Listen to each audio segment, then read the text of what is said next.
All right, welcome back. Hope you're all having a great start to your week.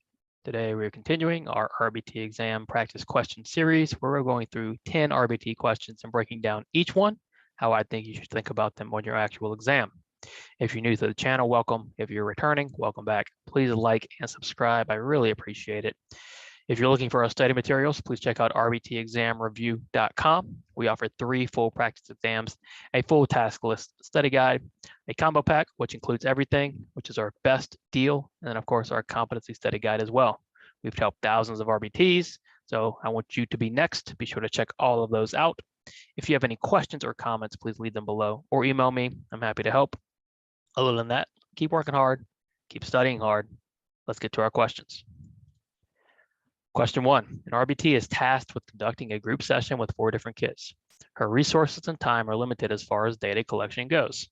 What will be the best way for her to collect data on the members of the group? All right, so we have a measurement question. Remember our 3 types of measurement. We have continuous measurement, discontinuous measurement, permanent product. Continuous measurement, we're capturing every instance of behavior. Discontinuous, we're not. And then permanent product, we look at the outcome. So that being said, in this case, we have an RBT. He needs to take data on multiple kids across a group setting. That's going to be very difficult to do what? It's going to be very difficult for her to conduct continuous measurement. She can attempt to do A, which is frequency data, and take frequency data on 4 different kids at once, but chances are she's going to miss something and that data is going to end up inaccurate. Remember, continuous measurement, if we're going to use it, we need to capture every instance of the behavior. So if she's conducting a group session for an hour with 4 different kids and she uses continuous measurement, she needs to take data for an hour straight on 4 different kids without missing any data points. It's a very difficult thing to do. That's why we have discontinuous measurement. With discontinuous measurement, you're allowed to break up data collection into smaller chunks. This allows her to say, take an hour of data across 4 different kids by taking, let's say, 15 minutes of data for the first kid, 15 for the second, 15 for the third, 15 for the fourth. So if we are breaking up our data into those chunks or those intervals across different clients, what are we doing? Well, we just said we're not taking frequency data, right? Because that's continuous measurement. Same with C and D. It's going to be difficult to take duration data for, let's say, an hour straight on 4 different kids. Chances are you miss something. If we're breaking it up into chunks or to intervals, what are we taking? We're taking discontinuous measurement or we're taking B interval data. This is going to allow the RBT to take a much better chunk of data, okay?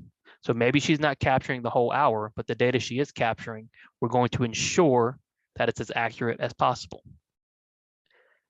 Continuous measurement is great for one-on-ones. It's great when you have a lot of time, a lot of resources, a lot of eyes, okay? When you're in a group setting and you need to take data on multiple clients and you don't have a lot of time or a lot of resources, okay? Sometimes you just have to break it up, right? And do the best you can, okay? So discontinuous measurement is not going to be as thorough as continuous, but it has its time, it has its place. And in this case, it is the best method for this RBT to collect data on the members of the group. Napoleon wants to demonstrate his karate training by breaking a piece of wood with a karate chop. After he successfully breaks the board, someone asks him to break a cinder block with the same chop. If Napoleon is able to break the cinder block, he would have demonstrated what? So Napoleon, karate master, wants to show off his skills and start breaking boards and cinder blocks. If we assume that Napoleon is able to break the board, and then he's also able to break the cinder block, what has he done? Stimulus generalization, response generalization, overgeneralization, or a skill deficit? Well, it's obviously not D. It's not a skill deficit. If he's able to break the board and the block, he can clearly do the skill, so we can eliminate D. It's not overgeneralization. Overgeneralization occurs when you generalize too much. So if Napoleon is going around karate chopping everything he sees, then he's overgeneralizing. As long as Napoleon is only karate chopping things he's allowed to, then that's an appropriate amount of generalization. So that leaves us with stimulus and response generalization. Remember our trick, right? What are we asking ourselves when confronted with stimulus and response generalization? Well, we need to ask ourselves, how many responses are we looking at in the question? Are we looking at one response, or are we looking at multiple responses? In this case, we have the karate chop, the one response, occurring across multiple stimuli, across the board and the block. So when you have one response occurring across multiple stimuli, you're looking at stimulus generalization. He's generalizing that response across stimuli. If you reverse that and you've got one stimulus with multiple responses, that's response generalization. Okay, so Napoleon has demonstrated stimulus generalization. Make sure you understand that, because stimulus and response generalization can be tricky. The key is to break it down. And how do we get to that point where we're able to break it down quickly? Well, when we're practicing and we're studying, we're making sure we go slow and we get every question right. When you're studying, speed is not the important factor.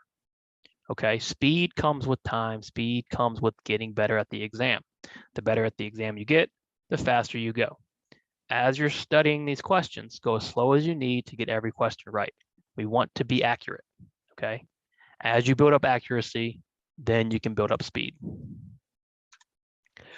When selecting a replacement behavior for a differential reinforcement of incompatible behavior intervention, which of the following choices should we take into consideration? So you want to implement this differential reinforcement procedure. What is differential reinforcement? It's when we reinforce one behavior, put another behaviors on extinction, and we're doing an incompatible intervention, right? So it means we need a replacement behavior, and we need that replacement behavior to be incompatible with our current behavior, okay? So what do we need to take into consideration? A, the behavior is in the learner's repertoire.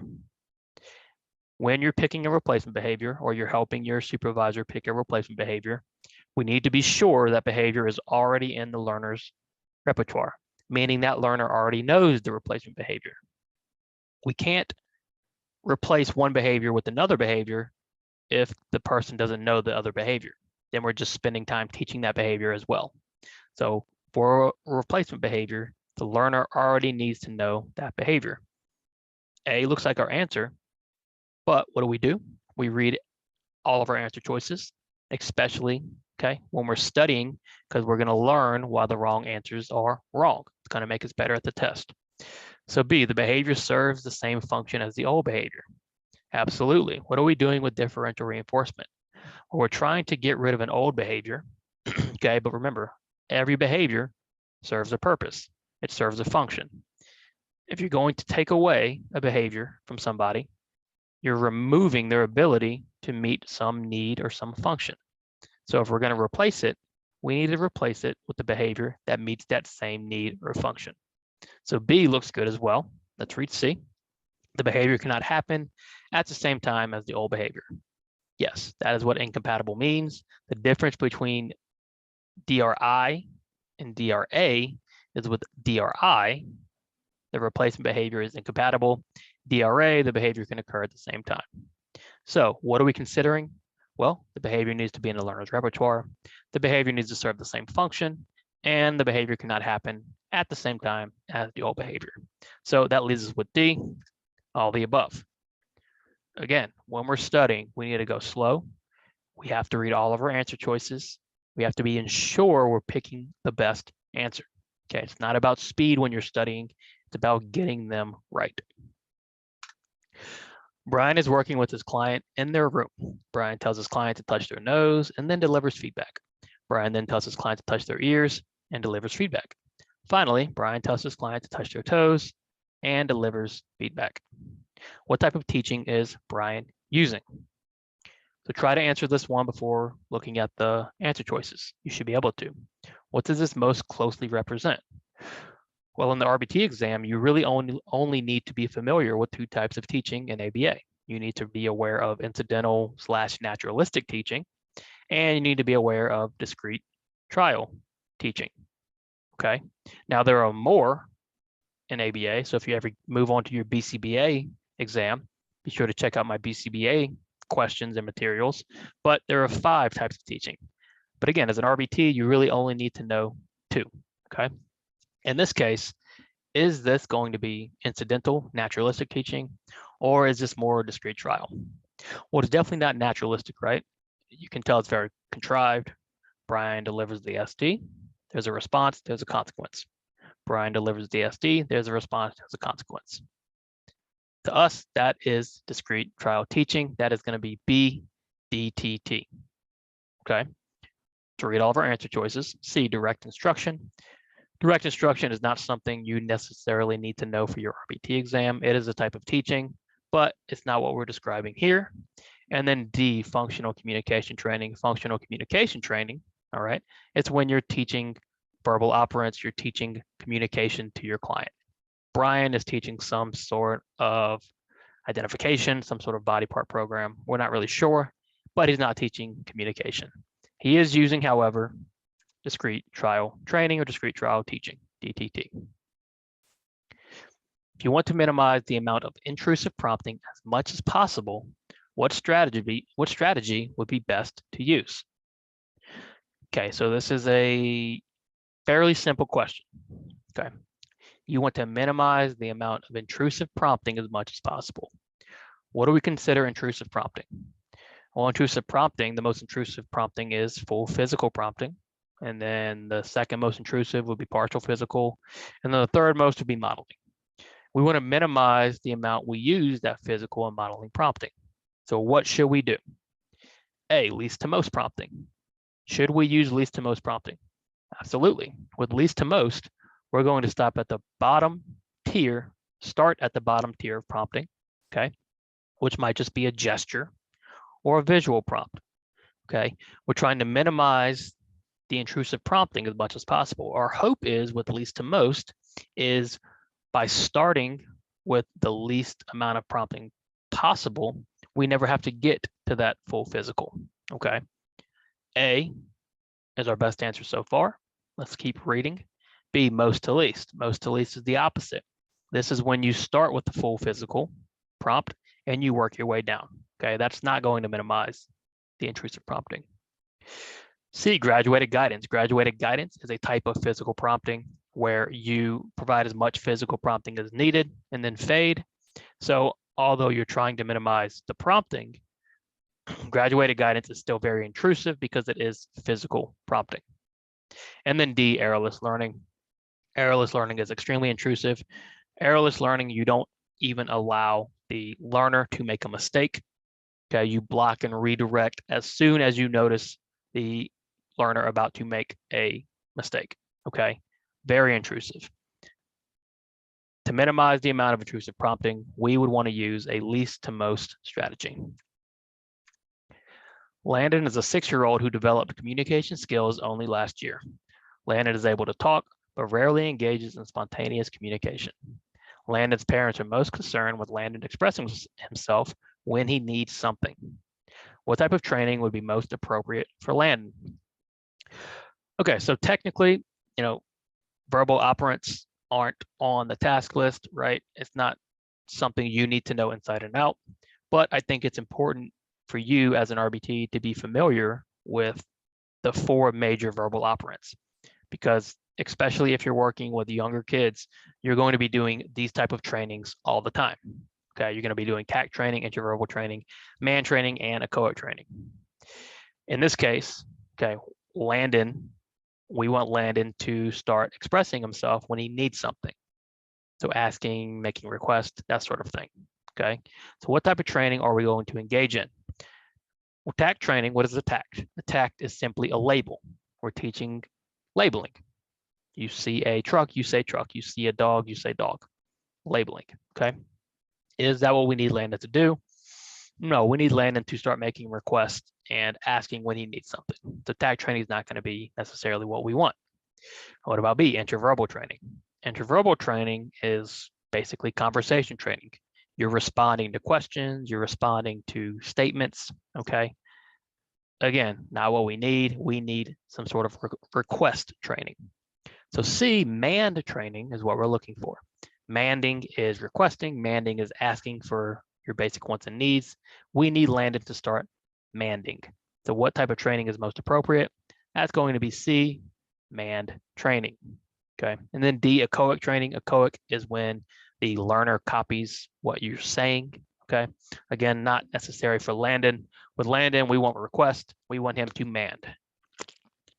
So again, not necessarily something you need to spend a lot of time on, but I think it is important that you understand functional communication and you understand the major types of communication we teach in ABA. The skills or behaviors a client possesses is also known as the client's what. So sometimes they'll ask this question because they want you to know, okay, this certain term, because this is what we refer to when we talk about what a client possesses.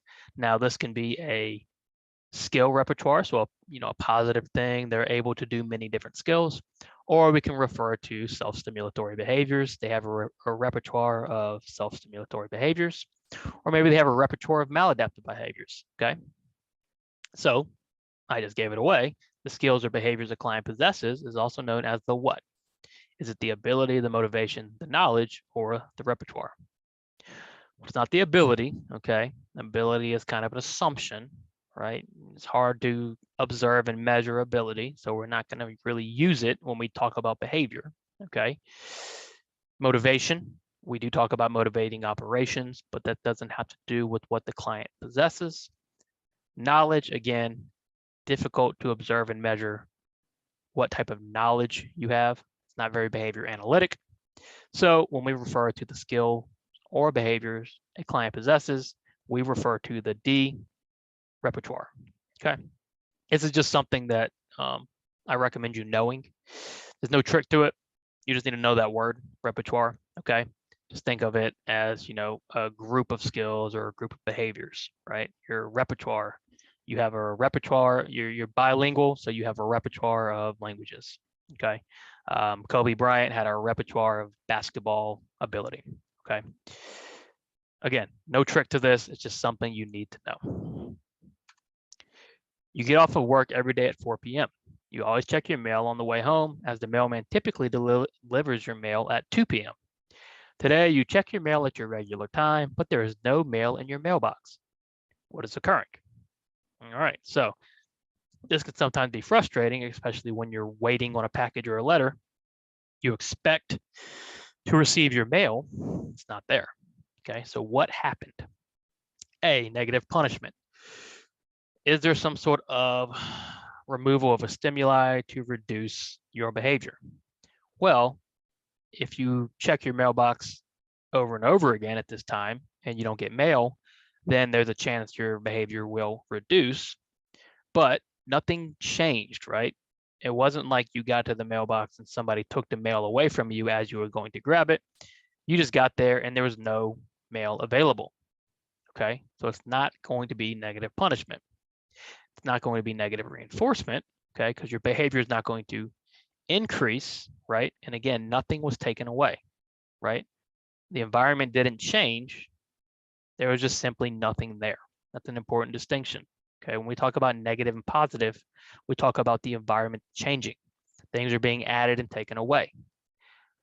When it's just a case of simply something not being there, okay, what are we talking about? Well, in this case, we're talking about some sort of extinction. Typically, you receive reinforcement via mail in your mailbox. Today, there was no mail. That reinforcement was withheld. Your behavior is being put on extinction. Now, for extinction to be truly effective, it needs to happen over a long period of time. So who's to say that tomorrow your mail won't be back in your mailbox? It's unclear, but at least for today, that behavior was put on extinction. This is a good example, again, of why extinction needs to occur over long periods. If you've got your mail every day at 2 p.m. for a year, and you check it for one day and you don't have mail, your behavior is not going to change, right? You have too much reinforcement history with that 2 p.m. time slot. However, if you go a month of checking your mail at 2 p.m. and not getting mail, well, then your behavior might start to change. This is why extinction needs to occur 100% of the time over a long period of time. And again, positive punishment, nothing is being added, okay? We're simply talking about withholding reinforcement for a previously reinforced behavior. This is C, extinction. Your 10-year-old client loves making videos on TikTok. Yesterday on our break, you recorded a TikTok dance with her and posted to your personal TikTok account what your client loved. Did you do anything wrong? So this is an interesting one. Especially in this day and age of social media, is we do our jobs are fun, right? Working with kids is fun. It's rewarding. We like to share the successes, their happiness. Okay. But what do we need to always remember? We need to remember client dignity, and we need to remember privacy. Privacy is the number one thing, okay, to the board, to HIPAA, to our companies. What does the ethical code say? That's what you need to ask yourself, especially on the exam, okay? On the exam, they want black and white ethics. They just do, okay? Now, when you get to the real world, it changes a little bit, okay? Because there might be something else in place. You might have a exemption. There's a lot of what ifs. On the exam, though, ethically, they want black and white ethics. They want you to answer based on what their ethical code says. That being said, what does the ethical code say about social media posts? Okay, well, let's look at our answer choices. Did you do anything wrong? A, no, the TikTok was reinforcing for the client. Well, maybe it was reinforcing for the client, but did you violate any ethical standards? Okay, that's the question here. B, no, since your client already uses social media, it is okay to post her on social media. Well, just because they share pictures of themselves on their social media, is it okay to post on your social media? Again, that is our question. C, yes, you should not post your clients on social media. Yes, C is our answer. Based on the RBT ethical code, you should not share information about your clients on social media. Again, your company might have a different policy. On the exam, though, they want black and white ethics. They want you to answer questions based on their ethical code, okay? So for the exam, be as black and white as possible with these ethical questions. So did you do anything wrong? Yes, you should not post your clients on social media. And then D, yes, you should have asked your supervisor first, okay? Maybe at your clinic, this is how it works, but on the exam, according to the BC or the RBT ethics code, you should not post your clients on social media. So C is going to be our best answer. When using a token economy during treatment, it is essential to ensure which of the following. Token economies, they include tokens, obviously. We pair those tokens with other reinforcers, which we consider backup reinforcers. As you get tokens, you exchange those tokens for the backup reinforcers. Okay, and that's how a token economy typically works. So if we want to use one, what do we need to be sure of? A, there's an extinction procedure in place alongside the token economy. Do we have to use extinction alongside the token economy? No, not necessarily, okay? It doesn't call for extinction. It doesn't call for punishment. A token economy is a standalone intervention that stands on its own legs, okay? We don't need to pair it with other things. B, the backup reinforcers are effective. What are our backup reinforcers? Again, it's what we pair the tokens with. How do tokens acquire reinforcing properties? Through pairing. If your backup reinforcers aren't effective, if they're not preferred, your tokens are not going to acquire the necessary reinforcing properties, okay? So if we're going to use a token economy, our backup reinforcers must be effective.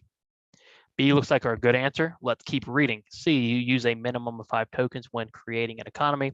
Again, not necessarily true. There's no really number of tokens required for a token economy. And then D, a response cost procedure is introduced as well.